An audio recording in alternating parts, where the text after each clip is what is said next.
ஆரம்பித்தது. ஏன் இந்த ஆலயத்துக்குள்ளே அது வந்தது? வெளியே நம்பிக்கை இல்லை. அழிந்து விடுவோம் என்கிற ஒரு எண்ணம் அதுக்குள்ளே வந்து விட்டது. ஆனால் இந்த இடம் எனக்கு ஒரு நம்பிக்கையான இடமாய் இருந்ததுனாலே, இந்த இடத்திற்குள்ளே அது தள்ளப்பட்டது. ஆம் அருமையானவர்களே, சில நேரங்களிலே சூழ்நிலை நமக்கு நம்பிக்கையாகவே இருக்காது. எல்லாமே நம்மை கைவிட்டு போகும். ஆனால் தேவ சமூகத்திலே நீங்கள் வருவீர்கள் என்றால், அந்த நம்பிக்கை நம்மை பலப்படுத்துகிறதா இருக்கிறது. அந்த நம்பிக்கை நிச்சயம் நம்மை உயர்த்துகிறதா இருக்கிறது. வேறு வழி இல்லை என்பதினாலே சில கட்டாயத்தின் அடிப்படையிலே நாம் தேவ சமூகத்திலே வருவோம். ஆனால் அங்கே கர்த்தர் நம்மை பலப்படுத்துகிறார். 1 சாமுவேல் 2ஆம் அதிகாரத்தில் 21ஆம் வசனத்திலே சாமுவேல் என்பவன் தேவனுடைய ஆலயத்தில் வந்து வளருகிறான். இது சாமுவேல் தெரிந்தெடுக்கப்பட்ட ஒரு சாய்ஸ் அல்ல.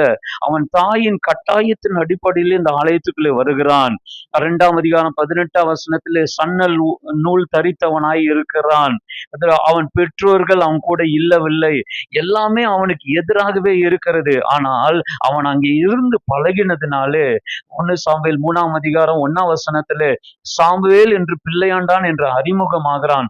ஆனால் 3ஆம் அதிகாரம் 20ஆம் வசனத்திலே அவன் கர்த்தருடைய தீர்க்கதரிசி என்கிற ஒரு பெயரை கர்த்தர் அவனுக்கு பெறச் செய்கிறார். இதற்கு காரணம் ஆலயத்திலே தங்கி அவன் பலத்தின் மேலே பலன் அடைந்ததினாலே. 3ஆம் அதிகாரம் 19ஆம் வசனத்திலே கர்த்தர் அவனோடு கூட இருந்தார் என்று எழுதியிருக்கிறது. தகப்பனும் தாயும் இல்லை, ஆனால் கர்த்தர் அவனோடு கூட இருக்கிறார். அருமையானவர்களே, நீங்கள் தேவ சமூகத்தில் இருங்கள். தேவ சமூகத்திலே தங்கி இருங்கள். நீங்கள் பலத்தின் மேலே பலன் அடைவீர்கள். நிச்சயமாகவே கர்த்தர் உங்களை பலப்படுத்துவார், காத்துக் கொள்ளுவார், வழி நடத்துவார். கர்த்தர் உங்களோடு இருப்பாராக. God bless you.